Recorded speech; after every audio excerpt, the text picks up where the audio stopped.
പിതാവിൻ്റെയും പുത്രൻ്റെയും പരിശുദ്ധ നാമത്തിൽ ആമേൻ. ഇതിലേക്ക് വരാം. എല്ലാവർക്കും നല്ല ദിവസം ആശംസിച്ചുകൊണ്ട് മാതാവിൻ്റെ അനുഗ്രഹത്തിലേക്ക് കുടുംബത്തെ ഏൽപ്പിക്കണേ ഞാൻ പ്രാർത്ഥിക്കുക. അമ്മേ പരിശുദ്ധമ്മേ, ദേവമാതാവേ, അന്ന് അങ്ങ് കൃപാസനത്തിൽ പ്രത്യക്ഷപ്പെട്ട് വരാൻ പോകുന്ന മഹാദുരന്തത്തിൽ രക്ഷപ്പെടാനും എല്ലാവർക്കും വേണ്ടി പ്രാർത്ഥിക്കുവാനും ആവശ്യപ്പെട്ടിട്ട് 20 വർഷം തികയുന്ന ഈ അനുഗ്രഹവേളയിൽ കൃപാസനത്തിലൂടെ ഞങ്ങൾക്കും ഈ ദേശത്തിന് അങ്ങ് മാസം തേടി തന്ന എല്ലാ അനുഗ്രഹങ്ങൾക്കും കൃപകൾക്കും ഞങ്ങളിപ്പോൾ ഹൃദയം നിറഞ്ഞ നന്ദി പറയുന്നു. അമ്മേ പരിശുദ്ധമ്മേ, ജപമാലമാതാവേ, സകല കൃപാസനം പ്രാർത്ഥനയോട് ചേർത്ത് ഞങ്ങളിപ്പോൾ പ്രാർത്ഥിക്കുന്ന ഈ കുടുംബത്തിന്റെ പ്രത്യേക നിയോഗം കൈകൾ കൂപ്പി നിയോഗം സമർപ്പിക്കണേ. ഇന്നത്തെ ആവശ്യം ഇന്നലെ പറഞ്ഞതും കൂടി കൂട്ടി പറയണം. ഇന്നലെ പറഞ്ഞത് ചിലപ്പോൾ നടക്കാത്ത വിഷയം ഉണ്ടാവുമല്ലോ, തീർച്ചയായിട്ടും അത് ഇന്ന് പറയണം. അത് സമയമെടുക്കുന്ന ചില കാര്യങ്ങളുണ്ടാകും ജീവിതത്തിലെ. പോകുന്ന വഴികൾ, സഞ്ചരിക്കുന്ന ഇടങ്ങൾ, സംരംഭങ്ങൾ, യാത്രകൾ, സംസാരങ്ങൾ, സംഭാഷണങ്ങൾ, മീറ്റിങ്ങുകൾ, യോഗങ്ങൾ, തൊഴിലന്വേഷിച്ച് പോകുന്നവർ, അവർ മത്സ്യത്തൊഴിലാളി മേഖലയിൽ പോയിട്ടുള്ളവരുണ്ടാകും, കടലിൽ പോയിട്ടുള്ളവരുണ്ടാകും, അവർ ഏലം കൃഷിക്കാർ, അങ്ങനെ കാലാവസ്ഥ വ്യതിയാനത്തിൽ വന്നിരിക്കുന്ന കാർഷിക തകർച്ചകൾ ആണ് പ്രധാനപ്പെട്ട ഒരു വിഷയം ഇന്നത്തെ. അതിൽ നിങ്ങൾ ഓർക്കണേ, എല്ലാവർക്കും വേണ്ടി പ്രാർത്ഥിക്കണം. ഞാനീ പറയുമ്പോഴേ കർഷകർ മാത്രം പ്രാർത്ഥിച്ചാൽ പോരാ, എല്ലാവരുടെയും കേസാണ്. ഓരോരുത്തർ ജീവിച്ചു പോകേണ്ട എല്ലാവരും. ഓർക്കുമ്പോൾ വിഷമം തോന്നും.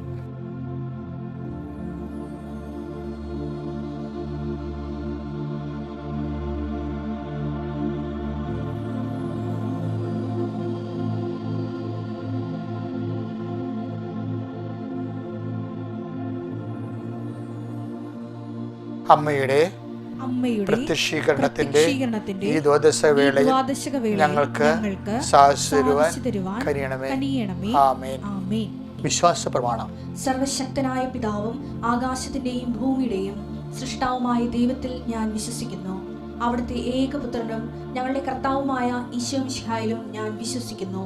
ഈ പുത്രൻ പരിശുദ്ധാത്മാവിനാൽ ഗർഭസ്ഥനായി കന്യകാമറിയത്തിൽ നിന്ന് പിറന്ന് പൊന്തിയോസ് പീലാത്തോസിന്റെ കാലത്ത് പീഡകൾ സഹിച്ച് കുരിശിൽ തറയ്ക്കപ്പെട്ട് മരിച്ച് അടക്കപ്പെട്ട് പാതാളങ്ങളിൽ ഇറങ്ങി മരിച്ചവരുടെ ഇടയിൽ നിന്ന് 3-ാം നാൾ ഉയർത്ത് സ്വർഗത്തിലേക്ക് എഴുന്നള്ളി സർവശക്തിയുള്ള പിതാവായ ദൈവത്തിന്റെ വലതുഭാഗത്തിരിക്കുന്നു. അവിടെ നിന്ന് ജീവിക്കുന്നവരെയും മരിച്ചവരെയും വിധിക്കുവാൻ വരുമെന്നും ഞാൻ വിശ്വസിക്കുന്നു. പരിശുദ്ധാത്മാവിലും ഞാൻ വിശ്വസിക്കുന്നു. വിശുദ്ധ കത്തോലിക്കാ സഭയിലും പുണ്യവാന്മാരുടെ ഐക്യത്തിലും പാപങ്ങളുടെ മോചനത്തിലും ശരീരത്തിന്റെ ഉയർപ്പിലും നിത്യമായ ജീവിതത്തിലും ഞാൻ വിശ്വസിക്കുന്നു. ആമേൻ. സ്വർഗ്ഗസ്ഥനായ ഞങ്ങളുടെ പിതാവേ, അങ്ങയുടെ നാമം പൂജിതമാകണമേ. അങ്ങയുടെ രാജ്യം വരണമേ. അങ്ങയുടെ തിരുമനസ് സ്വർഗത്തിലെ പോലെ ഭൂമിയിലും ആകണമേ. അന്നു വേണ്ടുന്ന ആഹാരം ഇന്ന് ഞങ്ങൾക്ക് തരണമേ. ഞങ്ങളോട് തെറ്റ് ചെയ്യുന്നവരോട് ഞങ്ങൾ ക്ഷമിക്കുന്നത് പോലെ ഞങ്ങളുടെ തെറ്റുകൾ ഞങ്ങളോടും ക്ഷമിക്കണമേ. ഞങ്ങളെ പ്രലോഭനത്തിൽ ഉൾപ്പെടുത്തരുതേ, തിന്മയിൽ ഞങ്ങൾ രക്ഷിക്കണമേ. ആമേൻ. നന്മ നിറഞ്ഞ മറിയമേ, സ്വസ്തി. കർത്താവ് അങ്ങയുടെ കൂടെ സ്ത്രീകളിൽ അങ്ങ് അനുഗ്രഹിക്കപ്പെട്ടവളാകുന്നു. അങ്ങയുടെ ഉദരത്തിൻ ഫലമായി ഈശോ അനുഗ്രഹിക്കപ്പെട്ടവനാകുന്നു. പരിശുദ്ധ മറിയമേ, തമ്പുരാന്റെ അമ്മേ, പാപികളായ ഞങ്ങൾക്ക് വേണ്ടി ഇപ്പോഴും ഞങ്ങളുടെ മരണസമയത്തും തമ്പുരാനോട് അപേക്ഷിക്കണമേ. ആമേൻ. നമുക്ക് പ്രാർത്ഥിക്കാം. ഇപ്പം പറഞ്ഞ ഓരോ വിഷയത്തിനു മേലും ദൈവത്തിൻ്റെ കൃപ ചൊരിയാൻ വേണ്ടിയാണ് പ്രാർത്ഥിക്കുന്നത്. കർത്താവേ, നിന്റെ ഉന്നതമായ നാമത്തിന് സ്വസ്ഥം ചെയ്യുന്നു. കർത്താവേ, നിന്റെ വിശുദ്ധ പൗരോഹിത്യത്തെ മഹത്വപ്പെടുത്തണമേ. കർത്താവേ, സഭയിലുള്ള സാന്നിധ്യം പ്രകടമാക്കണമേ. കർത്താവേ, സഭയിലുള്ള സാന്നിധ്യം പ്രകടമാക്കണമേ. ദൈവത്തിൻ്റെ കരുണ എല്ലാവരും ആവശ്യപ്പെട്ട ഈശോയെ. അന്നു വേണ്ട ആഹാരത്തിന് വേണ്ടി അധ്വാനിക്കുന്ന എല്ലാവരും അധ്വാനത്തിന് പ്രയോജനമില്ലാത്തവരുടെ ഈശോയെ. ഇന്നലെ ഒരു കുട്ടനാടൻ പാടശേഖരങ്ങളിൽ ട്രാക്ടർ കൊയ്ത്തിയന്ത്രം ഇറക്കുന്ന ആൾ വന്ന് എന്നോട് പറഞ്ഞു, അച്ഛാ അവിടെ എൻ്റെ യന്ത്രം എപ്പോഴും താന്ന് പോണച്ചാ, ഇനിയും 500 ഏക്കർ കൊയ്യാനുണ്ടെന്ന് പറഞ്ഞു. അപ്പോൾ ഇതിൻ്റെ മഴയും കൊയ്യാനും പറ്റണില്ല, യന്ത്രവും താഴുന്നു. എന്തെല്ലാം പ്രശ്നങ്ങളാണ് മനുഷ്യൻ അനുഭവിക്കണത്. കർത്താവ്, ഞാറ്റുവേല എന്ന് പറയുന്ന സംഭവം ഇപ്പോൾ ഇല്ലാത്തത് കാരണം കുരുമുളക് പൂക്കാതിരിക്കുകയും ആ പൂക്കൾ അടന്ന് അത് കായ്ച്ചു വിടാതിരിക്കുകയും ചെയ്യുന്നതിൻ്റെ പേരിൽ കുരുമുളക് തോട്ടങ്ങൾ അതുകൊണ്ട് ജീവിക്കുന്ന അനേകം മക്കളുണ്ട് ഈശോയെ. ലക്ഷക്കണക്കിന് മക്കളുണ്ട് ഈശോയെ. അവരെല്ലാം ഇന്ന് വിഷമിക്കാൻ അനുഭവിക്കുകയാണ്. രോഗങ്ങൾക്ക്, കാർഷിക വിളകൾക്കുണ്ടാകുന്ന നാശങ്ങൾ, വിളനാശങ്ങൾ, മത്സ്യത്തൊഴിൽ മേഖലകളെ സംബന്ധിച്ച് പ്രാർത്ഥിച്ചു. അതുകൊണ്ട് ഉപജീവനം നടത്തുന്നവരുണ്ട് ഈശോയെ. അത് വിറ്റ് കിട്ടിയിട്ട് കടങ്ങൾ പരിഹരിക്കാതിരിക്കുന്നവരുണ്ട് ഈശോയെ. മത്സ്യബന്ധന മേഖലകളിലുള്ള ഇതര അനുബന്ധ ജോലികൾ ചെയ്യുന്നവരുണ്ട് ഈശോയെ. അതിനെ ആശ്രയിച്ച് കഴിയുന്ന ഒരു വലിയ സമൂഹം കരയിൽ ജീവിക്കുന്നുണ്ട് ഈശോയെ. അവരെ എല്ലാം സമർപ്പിച്ച് പ്രാർത്ഥിക്കും. ദൈവത്തിൻ്റെ കരുണ മക്കളിലേക്ക് ആവശ്യിക്കട്ടെ. ദൈവത്തിൻ്റെ വലിയ പ്രത്യേക മക്കളിലേക്ക് ആവശ്യിക്കട്ടെ. കാലാവസ്ഥയേക്കാൾ അതിനാഥനായ കർത്താവിൻ്റെ ശക്തി എല്ലാ കുരുമുളക് തോട്ടങ്ങളെയും, ഏലത്തോട്ടങ്ങളെയും, അതുപോലെ മത്സ്യബന്ധന മേഖലകളെയും, തൊഴിലിടങ്ങളുടെ, മനുഷ്യരുടെ തൊഴിലിടങ്ങളെയെല്ലാം, തൊഴിലിടങ്ങളിൽ അനുഭവിക്കുന്ന ഓരോ വിഷയങ്ങൾ, എന്ത് തൊഴിലായാലും എന്ത് കാർഷിക വിളയായാലും മനുഷ്യൻ തൊഴിലിടങ്ങളിൽ അനുഭവിക്കുന്ന എല്ലാ വിഷയങ്ങളുടെ മേലും മനുഷ്യൻ്റെ കൈപ്പിടിയിലും ഒതുങ്ങാത്ത എല്ലാ കാര്യങ്ങളും ദൈവം ഏറ്റെടുക്കുകയും അവരെ വഴി നടത്തുകയും ചെയ്യട്ടെ. കർത്താവിൻ്റെ ഉന്നതമായ നാമത്തിൽ, സഭയുടെ അധികാരത്തിൽ, കുരിശിൻ്റെ അടയാളത്തിൽ, ദൈവത്തിൻ്റെ ശക്തിയാൽ ഞാൻ കൽപ്പിക്കുന്നു. ദൈവത്തിൻ്റെ വിശുദ്ധ ദൂതൻ നിങ്ങളുടെ വിഷയത്തിന് മേൽ ഏറ്റെടുക്കുകയും നിങ്ങൾക്ക് അനുകൂലമായ ഒരു കാർഷിക സാഹചര്യം, ജീവിത തൊഴിലിടങ്ങൾ ക്രമീകരണങ്ങൾ നൽകുകയും ചെയ്യട്ടെ. ദൈവത്തിൻ്റെ കർത്താവ് കണ്ണീരോടെ അവർ വിതക്കാനുള്ള വിത്തുമായി പോകുന്നു. അവർ ആ ജയഘോഷത്തോടെ coming back carrying the sheeps എന്ന് പറഞ്ഞ പോലെ അവർ ജയഘോഷത്തോടെ അവർ കുയ്തക്കറ്റയുമായിട്ട് വരുന്ന പോലെ ഞങ്ങളുടെ കർഷകരെ അങ്ങനെ സന്തോഷം തിരിച്ചു വരാൻ ഇടയാക്കാൻ പ്രാർത്ഥിക്കുന്നു. അങ്ങനെ മത്സ്യത്തൊഴിലാളികൾ അവരുടെ കൊയ്ത്തുമായി സന്തോഷം തിരിച്ചു വരാൻ ആഗ്രഹിക്കുന്നു. കർത്താവെ, അവരെല്ലാം കുടുംബത്തെ നിലനിർത്താൻ വേണ്ടി അധ്വാനിക്കുന്ന എല്ലാ മക്കളെയും, എന്ത് തൊഴിലായാലും കർത്താവെ, ജീവിക്കാൻ വേണ്ടി വേറെ മാർഗമില്ലാത്തിടത്തോളം കാലം എല്ലാ തൊഴിലുകളെയും കർത്താവെ നീ അനുകരിക്കണമെന്ന് പ്രാർത്ഥിക്കുന്നു. ദൈവത്തിൻ്റെ കരുണ, ദൈവത്തിൻ്റെ ശക്തി ഞങ്ങൾക്ക് ആവശ്യിക്കട്ടെ. പഠിക്കാത്ത കുഞ്ഞുങ്ങളുണ്ട് ഈശോയെ, പഠിച്ചിട്ട് മനസ്സാകാത്ത കുഞ്ഞുങ്ങളുണ്ട് ഈശോയെ, പരീക്ഷയ്ക്ക് തോക്കുന്ന മക്കളുണ്ട് ഈശോയെ, അവരെ കൊണ്ട് എപ്പിലെപ്സിയുള്ള കുഞ്ഞുങ്ങളുണ്ട്, സിസ്റ്റുള്ള കുഞ്ഞുങ്ങളുണ്ട് ഈശോയെ, ഓട്ടിസമുള്ള കുഞ്ഞുങ്ങളുണ്ട് ഈശോയെ, അതുപോലെ ഹൈപ്പർ ആക്ടിവിറ്റി ഉള്ള കുഞ്ഞുങ്ങളുണ്ട് ഈശോയെ. അവരെ എല്ലാം കർത്താവ് സ്പർശിക്കണം. കർത്താവ് അതെല്ലാം കർത്താവ് ചാലഞ്ചറായിട്ടുള്ള എല്ലാ ബേബീസിനും കർത്താവ് നീ സ്പർശിക്കണം പ്രാർത്ഥിക്കുന്നു. എൻ്റെ കർത്താവിൻ്റെ ഉന്നതമായ നാമത്തിൽ, സഭയുടെ അധികാരത്തിൽ, കുരിശിൻ്റെ അടയാളത്തിൽ, ദൈവശക്തിയാൽ നിന്നെ അലട്ടുന്ന എല്ലാ ഭാരങ്ങളും, പാപങ്ങളെ, ഹൃദയത്തിൻ്റെ ഭാരങ്ങൾ, അസ്വസ്ഥങ്ങൾ യേശുക്രിസ്തു നാമത്തിൽ നീങ്ങിപ്പോട്ടെന്ന് കൽപ്പിക്കുന്നു. Lord, increase your spirit of power and grace.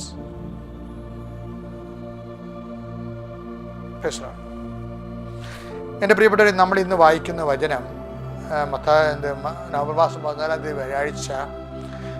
അതായത് എപ്പോഴും നമ്മൾ ശ്രദ്ധിക്കേണ്ടത്, കർത്താവ്, ഞാൻ എപ്പോഴും നിങ്ങൾ പറയത്തില്ലേ, എന്നാ പറയണേ, ഈ വചനം മാംസമാകുക എന്നുള്ളത് ഒരു അനുദിന ഒരു പ്രക്രിയയാണത്. വചനം എന്തിനുള്ളതാണെന്ന് വെച്ചാൽ ഞാൻ ഉടനെ പറയും മാംസമാകാനുള്ളതാണെന്ന് പറയും. എല്ലാ വചനത്തിൻ്റെ അകത്തും ക്രിസ്തുവുണ്ട്. എല്ലാ വചനത്തിലും ക്രിസ്തുവിൻ്റെ മനുഷ്യാവതാരം നമ്മുടെ ജീവിതത്തിൽ സംഭവിക്കുന്നുണ്ട്. അങ്ങനെ ഒരു വചനം നമുക്ക് വായിക്കാം. ലൂക്കായുടെ സുവിശേഷം 10-ാം അധ്യായം 35-ാം വാക്യം. ലൂക്ക 10:35. അടുത്ത ദിവസം അവൻ സത്രം സൂക്ഷിപ്പുകാരന്റെ കയ്യിൽ 2 ദനാറ കൊടുത്തിട്ട് പറഞ്ഞു, ഇവന്റെ കാര്യം നോക്കിക്കൊള്ളണം. കൂടുതലായി എന്തെങ്കിലും ചെലവാകുന്നെങ്കിൽ ഞാൻ തിരിച്ചു വരുമ്പോൾ തന്നുകൊള്ളാം. ഇത് എപ്പോഴാണ് സംഭവം എന്നറിയാമോ? ഈ കഥ നമുക്ക് മനസ്സിലായില്ല. നല്ല സമരക്കാരൻ്റെ കഥയാണ്. നല്ല സമരക്കാരൻ്റെ ആ കഥയിൽ ഈ ഒരാൾ മുറിവേറ്റ് കിടക്കുമല്ലോ. ജെറുസലേമിൽ നിന്ന് ജെറിക്കോയിലേക്ക് പോയൊരു മനുഷ്യനെ കള്ളന്മാർ ആക്രമിച്ചിട്ട് മതപ്രായനാക്കത്തില്ലേ? അയാൾ അവസാനം ഒരു സമരക്കാരൻ വന്ന് സ്വന്തം കഴുതയുടെ പുറത്ത് കൊണ്ടുപോയി സത്രത്തിൽ കൊണ്ടുപോയി ആക്കും. അതൊക്കെ വലിയ ത്യാഗപ്രവൃത്തിയാണ്. എന്നിട്ട് ആക്കിയതിന് ശേഷം അയാൾക്ക് എണ്ണയും വീഞ്ഞൊക്കെ ഒഴിച്ചയാളുടെ മുറിവുകളൊക്കെ കെട്ടി അയാൾക്ക് ബോധമൊക്കെ വന്ന് വീണ് അയാൾക്ക് ഭക്ഷണമൊക്കെ കൊടുക്കാനുള്ള ആ ക്രമീകരണങ്ങൾ ചെയ്ത്, മറ്റുള്ളവർ സന്ധിക്കാനുള്ള ക്രമീകരണങ്ങൾ ചെയ്തതിന് ശേഷം പിന്നെ പുള്ളിക്ക് ഉത്തരവാദിത്തമുണ്ട്. പുള്ളിക്ക് സ്വന്തമായിട്ട് ഉത്തരവാദിത്തം ഉണ്ടല്ലോ. അതിന് ടൈമില്ലാത്ത കൊണ്ട് പുള്ളി പറഞ്ഞ് 2 ദിനാർ എടുത്ത് കൊടുത്തിട്ട് പറഞ്ഞു, 2 ദിനാർ എന്ന് 2 ദിവസത്തെ കൂലി, 2 ദിവസത്തെ കൂലി സതങ്ങ സൂക്ഷിപ്പാന് കൊടുത്തു. എന്നിട്ട് പറയണം, എന്നിട്ട് അയാൾ എന്താ പറയണത്, അതായത് എന്തും കുറവ് വരാൻ സാധ്യതയുണ്ട്, എനിക്കറിയാം ഇത്രയും പോയപ്പോൾ, പക്ഷേ അങ്ങനെയാണെങ്കിൽ എന്തുവാട്ടെ വരട്ടെ, ഞാൻ തിരിച്ചു വരും. ഒരിക്കലും ഞാൻ ഈ വാക്ക് വായിച്ചപ്പോഴേ പരിശുദ്ധാത്മ പറയണേ, ആ തിരിച്ചു വരുന്ന ആള് ഈശോയാണ്. എൻ്റെ കണ്ണങ്ങട് തെരഞ്ഞു വരും. കാര്യം ഇത് ഞാൻ എത്രയോ പ്രാവശ്യം ഇത് വായിച്ചിരിക്കണേ. അപ്പം തിരിച്ചു വരുന്ന ആളാരാണ്? നമുക്കറിയാമല്ലോ, ഈ മത്തായിയുടെ സുവിശേഷമൊക്കെ അവസാനിക്കാൻ നേരത്താണ് ഈശോയുടെ തിരിച്ചുവരവിനെ കുറിച്ച് പറയണത്. മണവാളൻ വരാൻ വൈകി വന്ന് വിചാരിച്ചുകൊണ്ട് സഹവൃത്യന്മാരെ തല്ലുകയും കൊല്ലാനും നോക്കുകയും ചെയ്ത ആൾക്കാരെ മണവാളൻ വരുമെന്നൊക്കെ പറയുമ്പോൾ ഈ മണവാളനാണ് തിരിച്ചു വരുന്നത്. അതാണ് കന്യകമാരുടെ ഉപമയിലും തിരിച്ചുവരവുണ്ട്. രാജാവ് അനന്തരം രാജാവ് തന്നെ വലതുവശത്തുള്ളവരോട് വരണതും രാജാവിൻ്റെ തിരിച്ചുവരവാണ്. അപ്പോൾ ആ തിരിച്ചുവരവ് ലൂക്കായിൽ തുടങ്ങണത് ശരിക്കും പറഞ്ഞാൽ 35 എന്താണ്? കുറവുണ്ടാകും. ഇപ്പം നമ്മൾ എന്തെങ്കിലും കുറവുണ്ടെങ്കിൽ അത് തിരിച്ചു വരുമ്പോൾ തരാമെന്ന്. അത് എന്നെ വല്ലാതെ മാറ്റിയൊരു വചനമാണ്. എന്താണെന്നറിയാമോ? നമ്മൾ പലയിടത്ത് പല ഇടവകയിൽ ഞാൻ ഇരുന്നിട്ടുണ്ട്. ഒരു വികാരിയും കൊറോണ വികാരിയൊക്കെ ആയിട്ടിരുന്നു, കൊച്ചച്ഛൻ ഇടയ്ക്ക് ഇരുന്നിട്ടുണ്ട്. അപ്പോൾ നമ്മളപ്പോൾ ഒത്തിരിയേറെ വർക്ക് അവിടെ ചെയ്യും. പക്ഷെ പല ഭാഗത്തു നിന്ന് നമുക്ക് തിരിച്ചടികളുണ്ടാകും. ഞാൻ പിന്നെ തിരിച്ചടികൾ നേരെ കർത്താവിലേക്ക് കൊറിയർ ചെയ്യണമെന്നല്ലാതെ ഞാൻ ആരോടും പറയത്തില്ല. തിരിച്ചടികളുണ്ടാവും. പിന്നെ ന്യായമായ രീതിയിൽ നമ്മൾ ആക്രമിക്കപ്പെടുന്ന സാഹചര്യം, മാനസികമായിട്ട് അല്ല ആക്രമിക്കപ്പെടുന്ന സാഹചര്യം ഉണ്ടാകും.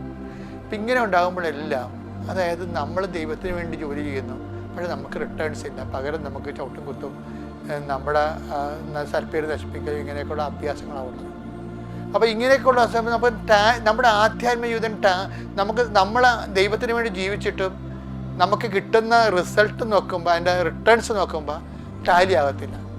അപ്പോൾ എവിടെയോ ഒരു ഈ കച്ചവടത്തിൽ ഒരു വിശ്വാസ ജീവിതത്തിൽ ഒരു നഷ്ടം ഉള്ളത് നമുക്ക് തോന്നും. വിശ്വാസ ജീവിതം മൊത്തം നഷ്ടമാണ് കേട്ടോ.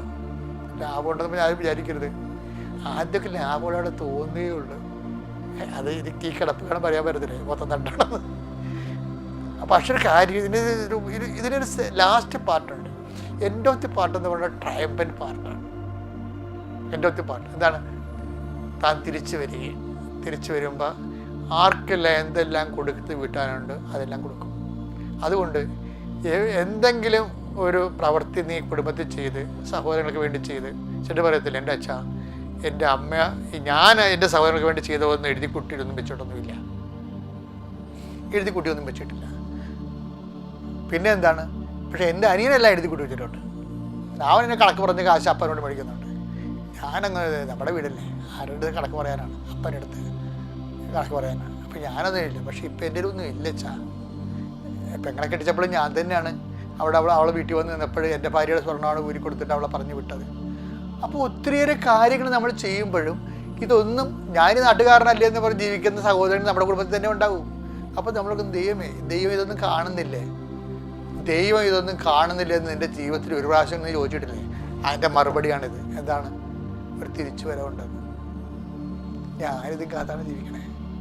തിരിച്ചു വരുമ്പോൾ എല്ലാം ടാലിയാക്കും കർത്താവിന്. അതുകൊണ്ടാണ് എപ്പോഴും പറയുന്നത്, ഈ ശിശു എൻ്റെ നാമത്തിൽ സ്വീകരിച്ചാൽ എന്നെ സ്വീകരിക്കണം എന്ന് പറയണേ. നീ ദൈവത്തിൻ്റെ നാമത്തിൽ ചെയ്തു, നിനക്ക് ഇന്ന് വരെ ഉണ്ടായിട്ടുള്ള ദൈവം ഇതൊന്നും കാണുന്നില്ലെന്ന് ചോദിക്കുന്ന ആ ചോദ്യത്തിൻ്റെ പിന്നെ നീ അനുഭവിക്കുന്ന വിഷമതകൾ കർത്താവിൻ്റെ അക്കൗണ്ടിലേക്ക് മാറ്റുക. അവരൊരു വരവുണ്ടെന്ന് ഓർത്തേക്കണം. തിരിച്ചു വരവ്. ഞാൻ മാതാവിനെ നേരിട്ട് കണ്ടിട്ടുള്ള വൈദികനാണ് ഇത് പറയണമെന്ന് ഓർക്കണം. ദൈവം പറഞ്ഞിരിക്കുന്ന എല്ലാം കറക്റ്റായ കാര്യങ്ങളാണ്. അവൻ തിരിച്ചു വരും. നിത്യതയിൽ ഇതിനെ കുടിശ്ശിക തീർത്തിരിക്കും. ഇതിൻ്റെ ഇരട്ടി, അത് 6:36 വെച്ചുകൊണ്ട് അമർത്തി കുടിക്ക് നിറച്ചളന്ന് അവൻ നിൻ്റെ മടിയിലോട്ട് ചെറിയുന്ന കൃപയെക്കുറിച്ച് പറഞ്ഞുകൊണ്ട് പറയണത് ലൂക്കായാണെന്ന് ഓർക്കണം. Praise the Lord. ഒരിക്കലും പറ്റാത്ത തേനരുവി പോലും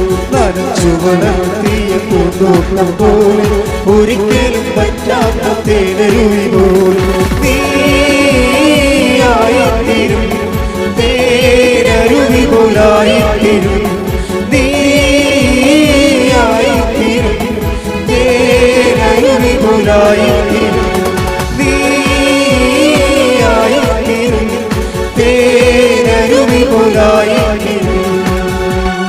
പരിശുദ്ധ പരമ ദിവ്യകാരുണ്യത്തിന് എന്നേരവും ആരാധനയും സ്തുതിയും പുകഴ്ചയും ഉണ്ടായിരിക്കട്ടെ. പരിശുദ്ധ പരമ ദിവ്യകാരുണ്യത്തിന് എന്നേരവും ആരാധനയും സ്തുതിയും പുകഴ്ചയും ഉണ്ടായിരിക്കട്ടെ. അപ്പോൾ എപ്പോഴും ഉടമ്പടി എടുത്ത് ഉറങ്ങി ജീവിക്കുന്ന ആൾക്കാർ ശ്രദ്ധിക്കണം കേട്ടോ. നിങ്ങളൊന്ന് ഉണരണം. നിങ്ങളെ കൊണ്ടുവന്ന് ഇടിച്ചു തല്ലി കൊണ്ടുവന്ന് ചെയ്തിരിക്കുന്ന സംഭവമല്ല. ഉടമ്പടി ജീവിത ഫോർമാറ്റിലേക്ക് സത്യസന്ധമായിട്ട് നിങ്ങൾ ഉടമ്പടിയിലേക്ക് ഇറങ്ങി വരുമ്പോൾ ദൈവം ആരാണെന്ന് നിങ്ങളറിയും. ഇവിടെ എന്താ പറഞ്ഞിരിക്കണത്? ഇനി നീ പോകുന്നത് നിൻ്റെ എക്സ്പെൻസിലല്ല, എൻ്റെ എക്സ്പെൻസിലാണ്. നിന്നെ കൈപിടിച്ച് ഞാൻ നിരന്തരം നയിക്കും. നിന്നെ കൈപിടിച്ച് ഞാൻ നിരന്തരം നയിക്കും എന്ന് വെച്ച് കഴിഞ്ഞാൽ നീ ജയിച്ച് തിരിച്ച് ജോലി കിട്ടുന്നവരെ ഞാൻ നിന്നെ നയിച്ചുകൊണ്ട്, നിരന്തരം എന്ന് പറഞ്ഞിരിക്കണതേ ഭയങ്കരമാണ് ശരിക്കും പറഞ്ഞാൽ. അതുകൊണ്ട് ദൈവത്തിൻ്റെ ഒരു കൂറ് വഴി നടത്തൽ നിങ്ങൾക്ക് അവകാശമാക്കാനുള്ള യോഗ്യതയുണ്ട്. പക്ഷേ അവകാശമാക്കാനുള്ള പരിശ്രമം നിങ്ങളുടെ ഭാഗത്തുനിന്ന് ഉണ്ടാകണം.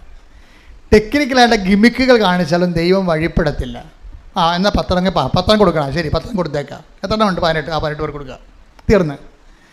പിന്നെന്താ പറഞ്ഞ അച്ഛൻ എന്താ പറഞ്ഞത്? അച്ഛൻ പറഞ്ഞ കാരുണ്യം പറഞ്ഞു ശരി, ഇത് വർക്കൗട്ട് ചെയ്തില്ല. മര്യാദയ്ക്ക് ദൈവത്തോടാണ് ഈ ഉടമ്പടി ചെയ്തിരിക്കണത്. ദൈവം എന്നെ തൻ്റെ കൂടെ ജീവിക്കാൻ വേണ്ടി വിളിച്ചിരിക്കുകയാണ്. ഞാനിനി എൻ്റെ ജീവിതകാലം ദൈവത്തിന് ഒപ്പിച്ച് ജീവിക്കും എന്ന് ആദ്യമേ തന്നെ തീരുമാനിക്കണം. കാര്യം ഉടമ്പടി ബന്ധമല്ലേ. അല്ലാതെ നീ വിചാരിക്കണത്, നീ ഇപ്പോഴത്തെ തന്നെ പറയണത് പാസ്സാകണ വരെ ഇങ്ങനെയൊക്കെ കറങ്ങി നടക്കാമെന്ന് വിചാരിക്കും, അല്ലെങ്കിൽ ജോലി കിട്ടണ വരെ എന്നൊക്കെ നിൻ്റെ മനസ്സിലുണ്ടാകും. നിന്നെ തോൽപ്പിക്കണത് നിൻ്റെ ഉള്ളിലുള്ള നീ തന്നെയാണ്. കാര്യം നിൻ്റെ മനസ്സിലുള്ളതെല്ലാം ദൈവത്തിന് റീഡ് ചെയ്യാൻ പറ്റുന്നുണ്ടല്ലോ. നീ വിചാരിക്കണത് എന്താണ്? ഉടമ്പടിയില്ലേ, കുഴപ്പമില്ല, 90 ദിവസം നോക്കിയാൽ മതിയല്ല. 90 ദിവസം നോക്കിയാൽ മതിയല്ല. നീ എന്ത് നോക്കാൻ പോവുകയാണ്? നീ ഏതാണ്ട് ദൈവത്തിന് ഏതാണ്ട് വലിയ ഔദാര്യം ചെയ്യാൻ പോവുകയാണ്. എന്താണ്? തിന്മ പ്രവർത്തിക്കാതെ ഇരുന്നോളാം ദൈവത്തിന് വേണ്ടി. നീ തിന്മ പ്രവർത്തിക്കാതിരുന്നു കഴിഞ്ഞാൽ ഇല്ലെങ്കിൽ ദൈവം ഉണ്ടാകത്തില്ല. അപ്പോൾ നീ ഇങ്ങനെ വെച്ച് നിൻ്റെ പാപം വെച്ച് ദൈവമായിട്ട് വിലപേശരുത്. മറിച്ച് വിശുദ്ധിയോടെ ജീവിക്കാനുള്ള സ്വതസിദ്ധമായ ഒരു പരിശ്രമം നിൻ്റെ ഭാഗത്തുനിന്ന് ഉണ്ടാകണം. സ്വതസിദ്ധമായ പ്രവർത്തനം. എന്താ വിഷയം എന്ന് പറയുമ്പോൾ ഇത് എന്താ പ്രോബ്ലം വെച്ച് കഴിഞ്ഞാൽ നിങ്ങൾക്കറിയാമല്ലോ. ഒന്ന് മെരിറ്റിൽ ജീവിക്കണതും രണ്ടാമത് ഗ്രേസിൽ. 2 തരം ലോകത്ത് മനുഷ്യരാണുള്ളത്. ഒന്നെന്താണ്? ഒന്ന് മെരിറ്റിൽ ജീവിക്കുന്നവരുണ്ട്, രണ്ടാമത്തത് ഗ്രേസിൽ ജീവിക്കണത്. മെരിറ്റിൽ ജീവിക്കണമെന്ന് പറയുമ്പോൾ അവരുടെ ആരോഗ്യം, അവരുടെ കഴിവ്, അവരുടെ ഗുണ്ടായിസം, അവരുടെ വൃത്തികെട്ട കൂട്ടുകൾ, അവരുടെ കഞ്ചാവ് സെറ്റുകൾ, അവരുടെ ഊളക്കൂട്ടുകെട്ടുകൾ, അവരുടെ വർത്തമാനങ്ങൾ, അവരുടെ ഉപദേശങ്ങൾ, അങ്ങനെയൊക്കെ കേട്ടിട്ട് ഇങ്ങനെ ജീവിക്കുന്ന ആൾക്കാരുണ്ട്. അത് മെരിറ്റിൽ ജീവിക്കുന്ന ആൾക്കാരാണ്. മറ്റൊന്ന് പറയണത് നമ്മൾ പരമാവധി പാപം ഒഴിവാക്കിക്കൊണ്ട് വിശുദ്ധിയിൽ ജീവിക്കാൻ വേണ്ടി ദൈവത്തെ മഹത്വപ്പെടുത്തി ദൈവത്തിന് വേണ്ടി ജീവിക്കുന്ന രീതിയിൽ പ്രവർത്തിച്ചും ചില ക്ഷമിക്കപ്പെടാണ്ടാത്ത കാര്യമില്ലാത്ത സ്ഥലത്ത് പോലും നമ്മൾ ദൈവത്തിന് വേണ്ടി തോറ്റുകൊടുത്തും അതിൻ്റെ പേരിൽ സമാധാനം ഉണ്ടാക്കിയും നമ്മൾ ദൈവത്തിൻ്റെ മഹത്വത്തിന് വേണ്ടി ജീവിക്കുന്ന വേറൊരു ജീവിതമുണ്ട്. ബൈബിൾ പ്രിഫർ ചെയ്യണത് ആ ഒരു ജീവിതമാണ്. ബൈബിൾ പ്രിഫർ ചെയ്യണത്. ഇപ്പോൾ സിമി ജോൺ എന്താണ്? സിമി ജോണിൻ്റെ മെറിറ്റ് എല്ലാം പോയിരിക്കുകയാണ്. ദൈവമായിട്ട് ഇടപെടുമ്പോൾ എപ്പോഴും നമ്മൾ ശ്രദ്ധിക്കണം. ഉടമ്പടി പിടിച്ചു കഴിഞ്ഞാൽ ഇപ്പം ചില ആൾക്കാർ പറയും മരുന്ന്, ഇപ്പം ചില പരുവിനൊക്കെ നമ്മൾ മരുന്ന് വെച്ച് കഴിഞ്ഞാൽ എന്താ പറ്റണത്? പെട്ടെന്ന് പഴുത്തിട്ടുള്ള പഴുപ്പെല്ലാം ഇളകിപ്പോവും. അപ്പോൾ നമ്മൾ ഡോക്ടറിനോട് പറയും, ഡോക്ടറെ മരുന്ന് കഴിച്ചിട്ട് പഴുക്കണി ചെയ്ത് പൊറുക്കാൻ വേണ്ടി കഴിച്ചതാണ്, പക്ഷേ പഴുക്കണി ചെയ്തെന്ന് പറയും. ഡോക്ടർ മൈൻഡ് ചെയ്യത്തില്ല. എന്താ കാര്യം? അത് പഴുക്കാനുള്ളതാണ്. പഴുത്ത് കഴിഞ്ഞിട്ട് പഴുപ്പ് പോയിട്ടാണ് പിന്നെ പൊറുക്കണത്. അതുപോലെ ഉടമ്പടിയിൽ ആദ്യം ഉടമ്പടി ഉടമ്പടി പിടിക്കാൻ പോകുന്നത് നമുക്കറിയാൻ പറ്റും. എന്താണ്? ഉള്ള മെരിറ്റ് കൂടി പോകും. ഇപ്പം സിമിക്ക് എങ്ങനെയല്ല സംഭവിച്ചത്? സിമി 6 പരീക്ഷ ഉടമ്പടി എടുക്കാതെ 6 പരീക്ഷ എഴുതിയിട്ട് ഒരു പ്രശ്നമില്ലാഞ്ഞില്ല. അവൾ എടുത്തു, ഒറ്റന്ന് മാത്രമേ ഉള്ളൂ. പക്ഷെ അവൾക്ക് ശരീരത്തിന് കുഴപ്പമൊന്നുമില്ലാഞ്ഞു, സ്പീക്കിങ്ങിന് കുഴപ്പമൊന്നുമില്ലാഞ്ഞു, മര്യാദയ്ക്ക് സംസാരിച്ചത്. ഇപ്പം എന്നാ പറ്റി? ഉടമ്പടി എടുക്കണ മുമ്പ് തൊണ്ടക്ക് ഉറപ്പമില്ലാഞ്ഞു. ഇപ്പോൾ ഉടമ്പടി എടുത്തപ്പോൾ എന്താ പറ്റി? ഉള്ള തൊണ്ടയും കൂടി പോയി. കണ്ടാ? നമ്മളത് മനസ്സിലാക്കണം. ഇതിനകത്ത് കുറേ കാര്യങ്ങളുണ്ട്. ഇതൊക്കെ പറഞ്ഞു തരാനാണ് ഈ കൗൺസിലിംഗ് ഒക്കെ വെച്ചിരിക്കുന്നത്. ഇതൊക്കെ പറഞ്ഞു തരാൻ വേണ്ടിയാണ് ഈ ആദ്യ ചൊവ്വാഴ്ച ധ്യാനം നിങ്ങൾ കൂടണമെന്ന് പറയേണ്ട കാര്യം ഇതാണ്. അപ്പോൾ ചില സമയത്ത് ഉള്ള മെറിറ്റ് കൂടി പോകും. ഇപ്പോൾ നിങ്ങൾ കുടിയനായ ഭർത്താവിൻ്റെ അല്ലെങ്കിൽ അയാൾ വേറെ സ്ത്രീകളുമായിട്ടൊക്കെ കുറച്ച് ചങ്ങാത്തം ഉള്ളവരാണെങ്കിൽ നിങ്ങൾ ഉടമ്പടി എടുത്ത് കഴിയുമ്പോൾ അത് ചിലപ്പോൾ കൂടിയെന്ന് വരും പെട്ടെന്ന്. അപ്പോൾ നിങ്ങളെന്ത് ചെയ്യും? നിങ്ങൾ ഉടനെ വിറച്ച് തല്ലി പ്രാർത്ഥന നിർത്തി നിലവിളിയും കൂട്ടി ഉള്ള തിരിയും കൂടി ഊതിക്കെടുത്തി നിങ്ങളിങ്ങനെ തിരട്ട പോലെ ചിരട്ട് കിടക്കും. ഇങ്ങനെയുള്ള അലവലാദികൾ ഉടമ്പടി എടുക്കരുതെന്നാണ് എൻ്റെ അഭിപ്രായം. കാര്യം ഒന്നാമത് ദൈവത്തിൻ്റെ മുമ്പിൽ വരാനുള്ള യാതൊരു സെൻസ് നിങ്ങൾക്കില്ല. ദൈവദിവസത്തിന് വരുമ്പോൾ ആദ്യം നിൽക്കാൻ പഠിക്കണം. ഒന്ന്, ഈ വിഷയം ചിലപ്പോൾ കുറച്ചുകൂടി മുറിച്ചിക്കും. എന്താണ്? ഉള്ള മെരിറ്റ് കൂടി പോവും.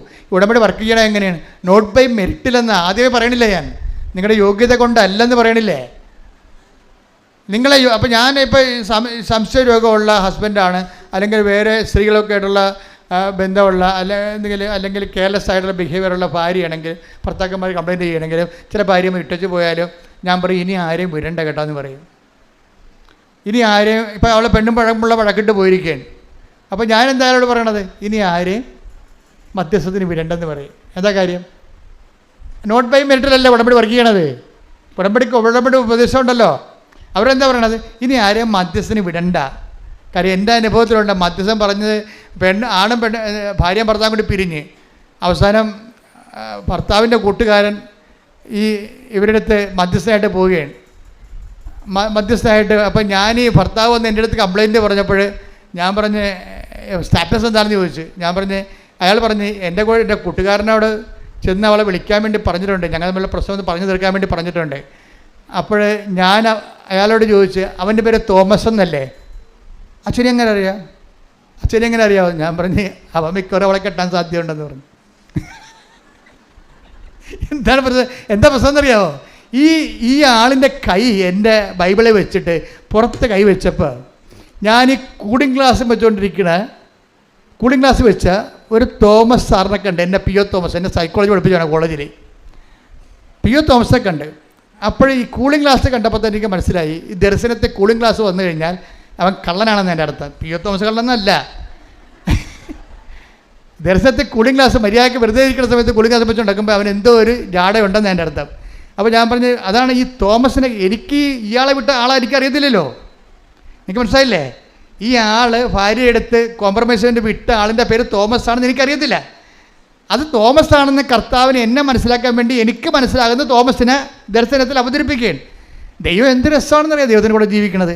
എന്നിട്ട് ഈ തോമസ് ഫേക്കാണെന്ന് പറയാൻ വേണ്ടിയാണ് കൂളിംഗ് ഗ്ലാസ് വെച്ചിരിക്കുന്നത്. ഞാൻ പറഞ്ഞു മിക്കവാറും അവനെ വളക്കെട്ടാൻ സാധ്യതയുണ്ട്, നീ നേരിട്ട് പോണതായിരിക്കും നല്ലത്. ഇതാണ് ദർശനത്തിൻ്റെ പ്രത്യേകത. ഇത് 97 ചരിത്രമാണ്. ഇത് 97 ചരിത്രമാണ്. ഞാൻ ആളെ പറഞ്ഞു കഴിഞ്ഞാൽ ശരിയാകത്തില്ല, നിനക്കറിയാമല്ലോ, അതെൻ്റെ ഒരു സെക്രട്ടല്ലേ. അപ്പോൾ എന്താ പ്രശ്നമെന്ന് വെച്ച് കഴിഞ്ഞാൽ ഇതുപോലെ എല്ലാ വിഷയങ്ങൾക്കും ദൈവികമായ ഇടപെടലുകളുണ്ട്. പക്ഷെ അതേസമയം തന്നെ ഞാൻ ഇവരോട് പറയും, ഇത് ഉടമ്പടി ഫോർമാറ്റ് വരുമ്പോൾ ഇത് നോട്ട് ബൈ മെറിറ്റിലാണ് വർക്ക് ചെയ്യണത്. അഥവാ നമ്മൾ മധ്യസ്ഥന് വെക്കണം എന്നുണ്ടെങ്കിൽ അത് കർത്താവിൻ്റെ വിശുദ്ധിയുള്ള ആളും പരിശുദ്ധാത്മാവ് തന്നെ പ്രവർത്തിക്കുമെന്ന് നമുക്ക് ഉറപ്പുള്ള ആളായിരിക്കണം. കാര്യം എന്താണ്? ഈ മധ്യസ്ഥന് 3 ആത്മാവ് പ്രവർത്തിക്കാമല്ലോ, ദൈവാത്മാവ്, ദുഷ്ടാത്മാവ്, ലോകാത്മാവ്. ആളെ തെരഞ്ഞെടുക്കുക. നിങ്ങളുടെ അങ്കിളാണെന്നൊരു കാര്യമില്ലേ, ഭയങ്കര കോഴിയായിരിക്കും പറ്റുന്ന പാർട്ടി. ഇയാളാണ് ചെല്ലണമെന്നുണ്ടെങ്കിൽ പണി കിട്ടും നമുക്ക്. അപ്പോൾ ബന്ധം സ്വന്തം അല്ല പ്രശ്നം, വിശുദ്ധിയോടെ ജീവിക്കുന്ന ഒരാളായിരിക്കണം മധ്യസ്ഥനായിട്ട് വരേണ്ടത് എപ്പോഴും. അല്ലെങ്കിൽ എന്താ പറ്റണമെന്ന് വെച്ച് കഴിഞ്ഞാൽ മനുഷ്യരൂപി പ്രവർത്തിക്കും, ലോകാരൂപി പ്രവർത്തിക്കും, ദൈവാരൂപി പ്രവർത്തിക്കത്തില്ല, മാറി നിൽക്കും. ഇത് ഭയങ്കര സീരിയസ് ആയിട്ട് എടുക്കേണ്ട വിഷയമാണ്. അപ്പം അതുകൊണ്ട് തന്നെ അതുപോലെ തന്നെയാണ് ഈ മധ്യസ്ഥമായ ഈ വിഷയം വരുമ്പോഴേ ഒന്ന് ശ്രദ്ധിക്കട്ടെ മക്കളെ. യേശു സ്വസ്ഥം. ഹല്ലേലൂയ. യേശുവേ നന്ദി. Hallelujah hallelujah hallelujah hallelujah. യേശുവേ ആരാധന ആരാധന ആരാധന ആരാധന. യേശുവേ നന്ദി. മഹത്വം മഹത്വം മഹത്വം. ഹല്ലേലൂയ മഹത്വം ആരാധന ആരാധന ഹല്ലേലൂയ. ആരാധന ആരാധന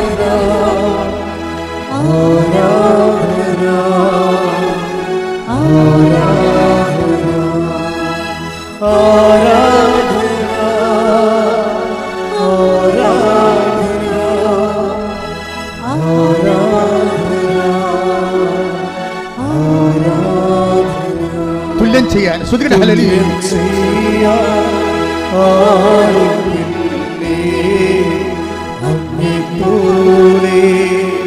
യേശുവേ തുല്യം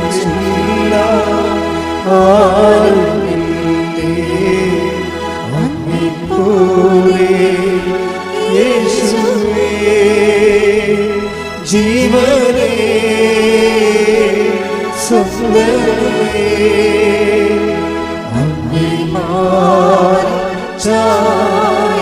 ജീവനെ ജീവനേ സ്വപ്നമേ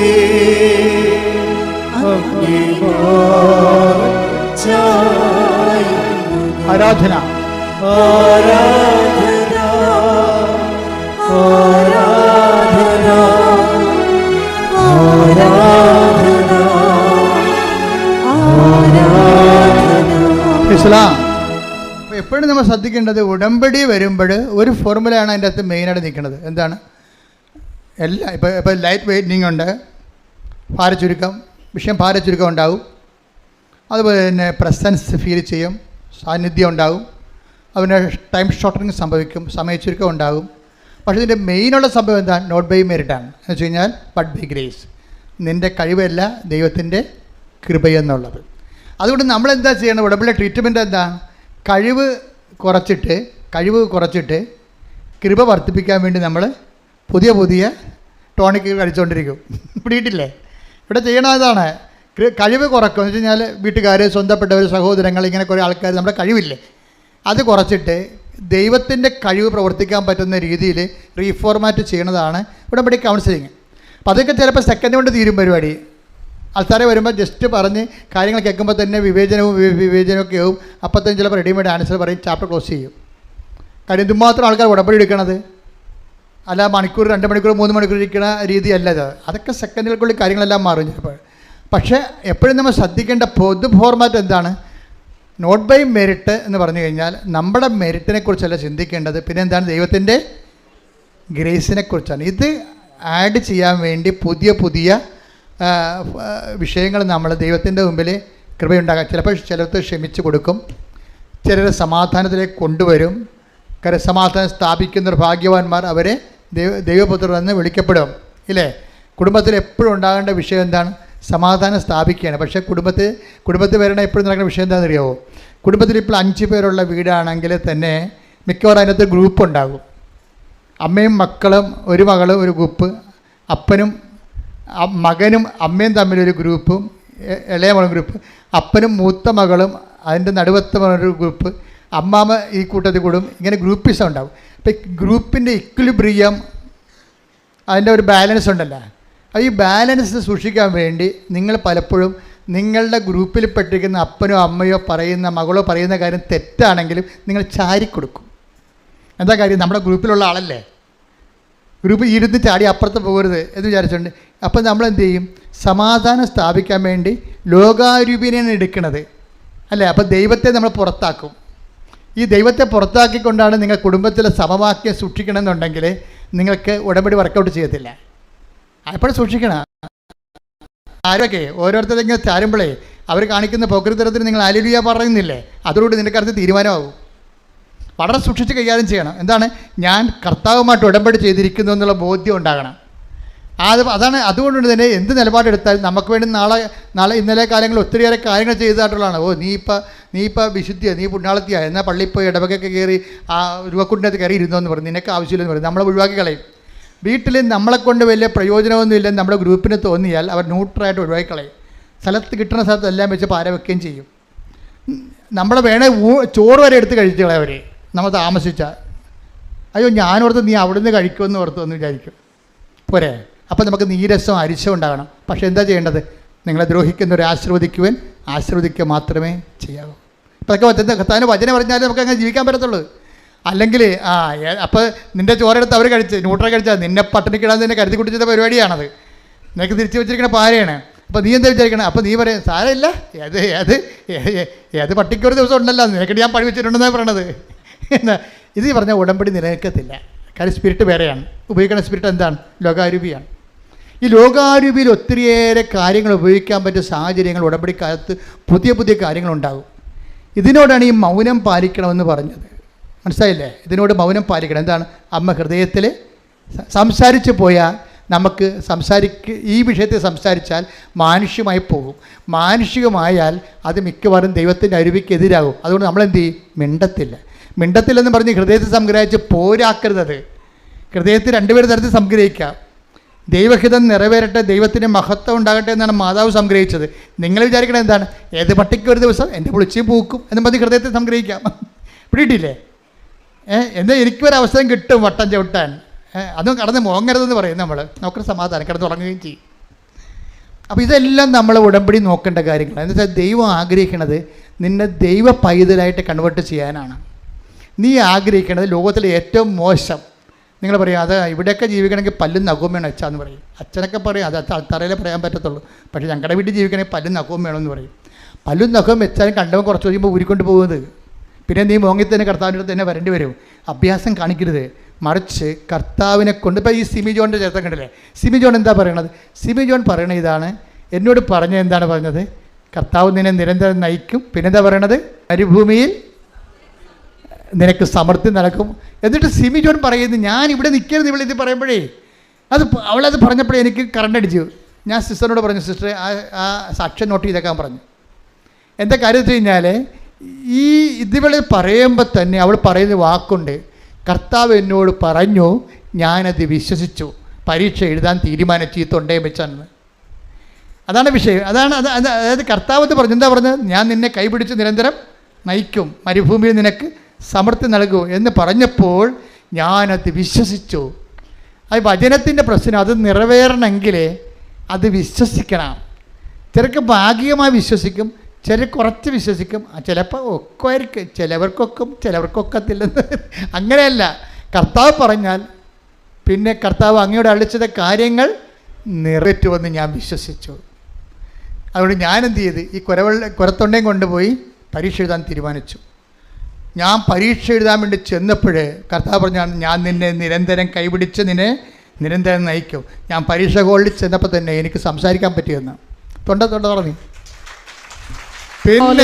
പിന്നെ ഇവിടെ റിട്ടേൺ പരീക്ഷ ഭയങ്കര രസമാണ്. അത് എഴുതുമ്പോൾ ബബിൾസ് ഇങ്ങനെ കറുപ്പിക്കണ്ടേ. കറുപ്പിക്കുമ്പോൾ ഉടനെ കറുപ്പിക്കാൻ വേണ്ടി കറുപ്പിക്കാൻ വേണ്ടി ഉടനെ എടുത്ത് ഉരക്കാൻ വേണ്ടി പേസ് എടുക്കുമ്പോൾ ഈശോ പറയും, no no no no not എന്ന് പറയും. അതല്ല തെറ്റായ ഉത്തരവാണ്, ഇപ്പുറത്തെന്ന് പറഞ്ഞു. എൻ്റെ അമ്മ ഈ ദൈവത്തിൻ്റെ കാര്യം ഭയങ്കര രസമാണ്. അതായത് ഇങ്ങനെ തെറ്റായ ഉത്തരം കറുപ്പിക്കാൻ പോകുമ്പോഴൊക്കെ കർത്താവ് ഇവരോട് പറഞ്ഞു കൊടുക്കും, അതല്ല മോളെ ഇത് ഇങ്ങനെ പറഞ്ഞു കൊടുത്ത് മൊത്തം അത് കറുപ്പിച്ച് അവൾ മൊത്തം ജയിച്ച് പരീക്ഷയ്ക്ക്. അതിനാണ് പ്രസൻസ് എന്ന് പറയണത്. പ്രസൻസ് എന്താണ്? നീ ഇടത്തോട്ടോ വലത്തോട്ടോ തിരിയുമ്പോൾ പിന്നീട് ഇടത്തെ വായിച്ചാൽ 21 ഐസയ ശ്രുതികട ഹല്ലേലൂയ. യേശയ്യ 30:21. നീ വലത്തോട്ടോ ഇടത്തോട്ടോ തിരിയുമ്പോൾ നിന്റെ കാതുകൾ പിന്നിൽ നിന്ന് ഒരു സ്വരം ശ്രവിക്കും. ഇതാണ് വഴി, ഇതിലേ പോവുക. അപ്പോൾ നമ്മളെ സംബന്ധിച്ചിടത്തോളം പ്രസൻസിന്റെ ഉദ്ദേശം എന്താ? നമ്മൾ ചെയ്യുന്ന കാര്യങ്ങൾ തെറ്റാണെങ്കിൽ ഒന്നെങ്കിൽ നമ്മൾ അതുകൊണ്ട് ചെയ്യിക്കത്തില്ല ദൈവം. ഭയങ്കര സുരക്ഷിതമാണേ. ഇപ്പം നിങ്ങളൊരു മനുഷ്യൻ്റെ ഇപ്പോൾ നാളെ ഒരാൾ വരും, നിങ്ങൾ പൈസ കൊടുക്കാമെന്ന് പറഞ്ഞ പാർട്ടിയാണ്, അയാൾക്ക് 4 ലക്ഷം കൊടുക്കണം. അപ്പോൾ നിങ്ങൾ വേറെ എടുത്താൽ പറയും, അത് കുഴപ്പമില്ല, നമുക്ക് ഇന്നയാളുടെ ഇത് മേടിക്കാമെന്ന് പറയും. പക്ഷേ അയാൾ ഭയങ്കര ലോക ബ്ലേഡാണെങ്കിൽ നിൻ്റെ കിഡ്നി അടിച്ചുകൊണ്ട് പോണ പാർട്ടിയാണെങ്കിൽ മാതാവ് പറയും, അവൻ്റെയൊക്കെ ഒന്നും മേടിക്കണ്ട, ഈ വന്നാളെ ഞാൻ നിർത്തി തരാമെന്ന് പറയും. അച്ഛാ, നീ വലത്തോട്ടോ ഇടത്തോട്ടോ തിരിയുമ്പോൾ എപ്പോഴും നീ ഓർത്തേക്കണം. അതിനാണ് ഈ ഉടമ്പടിക്ക് ആശീർവാദം നിനക്ക് തന്നു വിട്ടിരിക്കണത്. നിനക്കെന്തെങ്കിലും പ്രയാസം ഉണ്ടെങ്കിൽ അതിന്മേൽ തൊട്ട് വിശ്വാസപ്രമാണം ചെല്ലണം. എന്താണ്? കർത്താവിൻ്റെ പ്രസൻസ് നിനക്ക് ഫീൽ ചെയ്യാൻ വേണ്ടിയാണ്. പ്രസൻസ് നമുക്ക് ഉടമ്പടി വാഗ്ദാനമുള്ളതാണ്. എന്താണ്? I will come with you wherever you go. അത് മറന്നു പോകരുത്. ഈ നോട്ട് ബൈ മെറിറ്റ് പോലൊരു സംഭവമാണത്. എന്താണ്? നീ എവിടെ പോയാലും വാഗ്ദാനമാണേ, നീ എവിടെ പോയാലും ഞാൻ നിൻ്റെ കൂടെ ഉണ്ടാകും. അതുകൊണ്ടാണ് ഈ പരീക്ഷയ്ക്ക് ഒരിക്കലും പിള്ളേർക്ക് ഇത് കൊടുത്തു വിടരുതെന്ന് പറയണത്. ഉടമ്പടിക്ക് ആശ്ചര്യം കൈമാറ്റം ചെയ്യാൻ പാടില്ല. ചില ഒരു ബോധമില്ലാത്ത ആൾക്കാർ വന്ന് ഉടമ്പടി എടുത്തിട്ടുണ്ട്. അതിനാൻ കാരണം വെച്ച് കഴിഞ്ഞാൽ ഒരു ബോധമില്ല. അവർ ചില ധ്യാനകേന്ദ്രങ്ങളിൽ, ഒരു ധ്യാനകേന്ദ്രം കേരളത്തിൽ അത്ര പ്രാധാന്യമുള്ള ധ്യാനകേന്ദ്രമല്ല, പക്ഷേ അവിടെ ഉള്ള ഒരു ശുശ്രൂഷകൻ്റെ പരിപാടി ഉടമ്പടിയോട് കലിയാപിളിക്ക്. അതുകൊണ്ട് ഇവർ ട്രാപ്പ് ചെയ്ത് ഇവനെ ഉടമ്പടി അവർ ധ്യാനം കുടിച്ചിട്ട് ഇവരുടെ കയ്യിലുള്ള ഈ ഉടമ്പടി കാശ് അടിച്ചു മാറ്റും. എന്നിട്ട് ഈ ബോധമില്ലാത്തത് കൊണ്ട് അവർക്ക് കൊടുത്തിട്ട് വീട്ടിൽ പോകും. നിങ്ങൾക്കറിയാമല്ലോ, നിങ്ങളുടെ ഉടമ്പടിക്ക് ആശ്രയം കൈമാറും. അത്രയും നിങ്ങൾക്ക് ഉടമ്പടിയുമായിട്ട് ബന്ധമുള്ളെന്ന് ഉടമ്പടി എടുക്കാൻ വരുമ്പോൾ തന്നെ ദൈവത്തിനറിയാം. അതുകൊണ്ട് തന്നെ ആ വ്യക്തികൾ കൂടെ ദൈവം ഉണ്ടാകത്തില്ല ഒരിക്കലും. എന്താ കാര്യം? നിങ്ങൾക്ക് ആ പ്രസൻസിനെ കുറിച്ച് അറിയത്തില്ല. അതുകൊണ്ടാണ് വല്ല കണ്ടാമൃഗങ്ങൾ ചോദിക്കുമ്പോൾ അപ്പം തന്നെ അഴിച്ചു കൊടുക്കണതിൻ്റെ കാര്യമാണ്. അപ്പോൾ എപ്പോഴും നമ്മൾ ശ്രദ്ധിച്ചേക്കണം. ഇത് നമ്മുടെ കിടക്കയിലും ചിലർക്ക് പറയണേ ഞാൻ മരിക്കുമ്പോൾ എൻ്റെ പെട്ടിയിൽ ഇപ്പോൾ കാശുരൂപ ഉണ്ടാകുമെന്ന് പറയും. അതാണ് ഉടമ്പടി എന്ന് പറയുന്നത്. അവർക്കറിയാം എന്താണ് ഉടമ്പടി കാശുവെന്ന് അവർക്കറിയാം. ഞാൻ മരിക്കുമ്പോൾ എൻ്റെ കൂടെ അമ്മയുടെ ഈ സാന്നിധ്യം, ഞാൻ അമ്മയുടെ ഉടമ്പടി ചെയ്ത് ജീവിച്ചിട്ടാണ് മരിക്കണത്. അതൊക്കെ കേൾക്കാൻ തന്നെ എന്തൊരു അഭിഷേകമാണ് ശരിക്കും. അത്രയും നമ്മുടെ ജീവിതത്തിൽ വിലപ്പിടിപ്പുള്ളതാണിത്. അതുകൊണ്ടാണ് ഞാൻ ആദ്യമേ തന്നെ നിങ്ങളുടെ കയ്യിൽ നിന്ന് പോയെന്ന് പറഞ്ഞാൽ ഞാൻ പറയുമ്പോൾ രണ്ടാമത് ഉടമ്പടി എടുക്കാൻ പറയും. പക്ഷേ ഡാമേജ് ആയെന്ന് പറഞ്ഞാൽ പറയും അതിങ്ങോട്ട് തന്നാൽ മതി, പുതിയത് അതുപോലെ തന്നെ വെഞ്ചരിച്ച് തരും. എന്താ കാര്യം? അതിന് 5 പൈസ വാങ്ങിക്കത്തുമില്ല, അത് ഫ്രീ ആണ്. കാര്യം എന്താണ്? അതിന് നമുക്ക് പണം ഇത്രയെന്ന് പറയാൻ പറ്റത്തില്ല, അത്രയും മൂല്യമുള്ളതാണത്. അതുകൊണ്ടാണ് അത് മാത്രം നമ്മൾ പൈസയുമായി യാതൊരു ബന്ധമില്ല ആ സാധനത്തിന്. അത് വളരെ സൂക്ഷിച്ച് വേണം ഉടമ്പടി ആശ്രയങ്ങളും എൻ്റെ മക്കൾ കൈകാര്യം ചെയ്യും. ശ്രദ്ധിക്കട്ടെ. Hallelujah, hallelujah, hallelujah, hallelujah. യേശുവേ ആരാധന, യേശുവേ ആരാധന, ഹല്ലേലൂയ, ഹല്ലേലൂയ. മഹത്വം, മഹത്വം, ആരാധന, ആരാധന, ഹല്ലേലൂയ. ഒരുമിച്ച് പാടാം. ശ്രദ്ധിക്കട്ടെ. Hallelujah, hallelujah, hallelujah, hallelujah. ഉടമ്പടി പ്രാർത്ഥനയിൽ അമ്മ ഉടനടി പരിഹാരമേകും. ഉടമ്പടി പ്രാർത്ഥനയിൽ അമ്മ ഉടനടി പരിഹാരമേകും.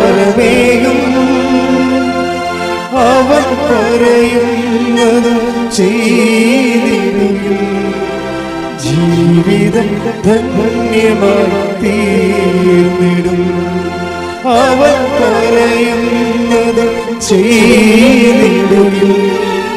ജീവിതം ധന്യമായി തീർന്നിടും. പരിശുദ്ധ പരമ